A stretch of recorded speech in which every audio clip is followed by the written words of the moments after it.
अयोध्या की हार भारतीय जनता पार्टी के कार्यकर्ता और भारतीय जनता पार्टी के समर्थक बिल्कुल भी नहीं पचा पा रहे हैं। वहां की जनता ने भारतीय जनता पार्टी को नकार दिया। जो पार्टी पूरे चुनाव में ये कहती रही कि जो राम को लाए हम उनको लाएंगे, वहीं से उसकी करारी हार हुई है। इस करारी हार के बाद भारतीय जनता पार्टी के कार्यकर्ता अयोध्या वासियों को गालियां दे रहे हैं। मां बहन की गालियां दी जा रही हैं। अब शब्दों का इस्तेमाल किया जा रहा है। आपको पता होगा कि वहां से एक दलित का बेटा जीता है, तो इस जीत को भारतीय जनता पार्टी पचा नहीं पा रही है कि आखिर कैसे अयोध्या वासियों ने एक दलित के बेटे को वहां से सांसद बना दिया है। आपको पता होगा कि पूरे चुनाव में भारतीय जनता पार्टी के तमाम नेता ये कहते रहे कि हमने राम मंदिर बना दिया है, राम मंदिर के नाम पर हमें वोट दे दो। अगर इंडिया गठबंधन आ जाएगी तो कांग्रेस पार्टी हमारे इस फैसले को पलट देगी और अयोध्या के उस मंदिर में बाबरी ताला लग जाएगा। देश के प्रधानमंत्री नरेंद्र मोदी ऐसी भाषा का इस्तेमाल कर रहे थे। अब जब अयोध्या वासियों ने पूरी तरीके से नकार दिया है, तो उसके बाद से लगातार अयोध्या वासियों को गालियां दी जा रही हैं। मां बहन की गाली दी जा रही है। अब शब्दों से नवाजा जा रहा है। यहां तक कि अयोध्या के हिंदुओं को असली हिंदू नहीं कहा जा रहा है। कहा जा रहा है कि ये असली हिंदू नहीं है, ये राम विरोधी हैं और राम के असली भक्त ये नहीं हो सकते हैं। और ये कौन लोग ऐसा कह रहे हैं? जो दूसरे को मां बहन की गाली दे रहे हैं। पूरे देश से भारतीय जनता पार्टी की करारी हार हुई। जो पार्टी लगातार ये दावा कर रही थी कि 400 पार हम जाएंगे, लेकिन उसका ये हश्र हुआ कि देश की जनता ने 240 के लाले पड़वा दी। दावा तो ये किया जा रहा था कि 400 पार होगा तो देश का संविधान बदलेगा, देश के संविधान में संशोधन करने की जरूरत है और इस देश को हिंदू राष्ट्र बनाया जाएगा। लेकिन जिसका प्रचार पूरे देश में किया गया, जिसके नाम पर वोट मांगा गया, वहीं की जनता ने भारतीय जनता पार्टी को नकार दिया है और एक बड़ा मैसेज देने की कोशिश की है कि अगर आप हिंदू मुस्लिम करेंगे, विकास की बात नहीं करेंगे और हमारे नाम पर अगर आप वोट मांगेंगे तो ये किसी भी सूरत में बर्दाश्त नहीं है। आपको वो तमाम तस्वीरें याद होंगी, तमाम वीडियो आपने देखा होगा कि जब अयोध्या में राम मंदिर बन रहा था तो जिस तरीके से वहां के नागरिकों को परेशान किया गया, उनके घर को तोड़ा गया, उनकी दुकानें तोड़ी गई। लेकिन उसके बाद जब वहां पर होटल की बारी आई, जब होटल खुलने की बारी आई, तो बाहरी लोगों को लाकर वहां पर बसाया गया। तमाम होटलों की जिम्मेदारी बाहरी लोगों को दी गई। वीडियो और जो रिपोर्ट वहां से आ रही है कि गुजरात के लोगों को पूरे ठेके दे दिए गए।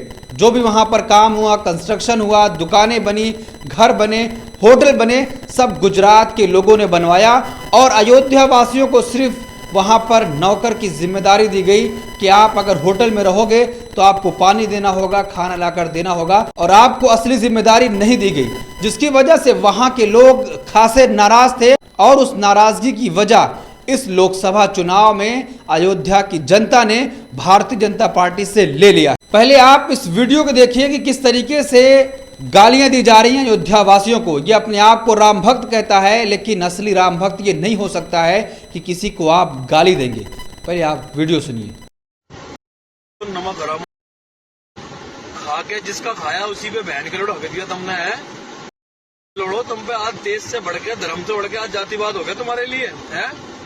और जहाँ भगवान श्री राम तरसते रहे अपने घर वापसी के लिए और उन्हीं नमक हरामों ने उनका त्याग करवाया है।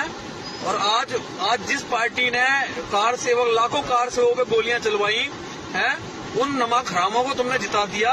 और जिस पार्टी ने भगवान श्री राम को घर वापसी गए उसे तुमने हरा दिया है। अरे हमारे जैसे भी जो योद्धा लड़ रहे हैं, किसके लड़ रहे हैं भाई? देश धर्म के हित के लिए।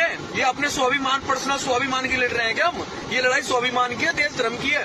वो काम जिसमें 132 घर बना के दिए बीजेपी ने और एक भी सारी पूरी वोट मुसलमानों की और एक भी वोट नहीं दी बीजेपी को, वो अपने धर्म के लिए लड़ रहे हैं। और तुम अपनी जातिमान, अपना स्वाभिमान है। राम जादव गद्दारों भाई, एक बात बता दो, तुम्हारे लिए शुरू से ही देश बना रहा, धर्म बना रहा है, जाति बढ़ी रही। पहले भी मुगल काल में भी यही होता रहा और आज भी यही हो रहा है। तो भैया इसका भुगतान देना पड़ेगा तुम लोगों को। उत्तर प्रदेश से उम्मीद नहीं थी गद्दारों से। हम जेल काट रहे हैं, हम सजा भुगत रहे हैं, हम पे मुकदमे खा रहे हैं। किसके लिए खा रहे हैं भाई? अपने स्वाभिमान के लिए। अरे देश धर्म के लिए, राष्ट्र हित के लिए है। वो अकेला आदमी जिसने पूरी जिंदगी अपनी धर्म के लिए, राष्ट्र हित के लिए दी है। अरे क्या मिल गया तुमने?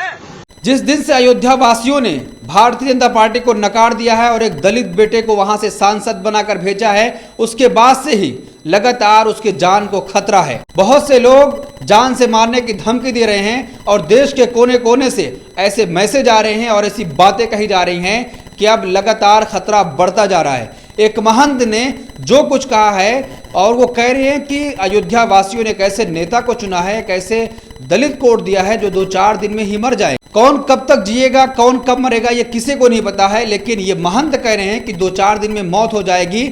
और भारतीय जनता पार्टी ने इस बार इस दलित के बेटे को जीतने का पूरा मौका दिया था। तो आप समझ सकते हैं कैसी मानसिकता के लोग जो एक दूसरे को गालियां दे रहे हैं, किसी के मरने की कामना कर रहे हैं कि मर जाए, उसके बाद फिर यहाँ पे री इलेक्शन होगा और हम जीत दर्ज करेंगे। तो आप समझ सकते हैं कि जिस अयोध्या को पूरे देश में प्रचार किया गया कि हमने भव्य राम मंदिर बनाया है, जो राम को लाए हम उनको लाएंगे, उसी अयोध्या की जनता ने, अयोध्या वासियों ने भारतीय जनता पार्टी को पूरी तरीके से नकार दिया। और जब अब वहाँ से दलित बेटा जीता है तो लगातार वहाँ के लोगों को गालियाँ दी जा रही हैं और उस दलित नेता को भी धमकियाँ मिल रही हैं। लोग अब ये कह रहे हैं कि उस दलित नेता के जान को खतरा है, इसलिए सिक्योरिटी बढ़ाई जाए, सुरक्षा बढ़ाई जाए। हो सकता है कि आगे कुछ भी हो सकता है। तो इस पूरे मामले पर आप क्या सोचते हैं कि जिस तरीके से अयोध्या वासियों ने अपना फैसला सुनाया, भारतीय जनता पार्टी को वहां से नकार दिया, आप क्या सोचते हैं, आपकी क्या राय है? कमेंट बॉक्स में अपनी राय जरूर दें।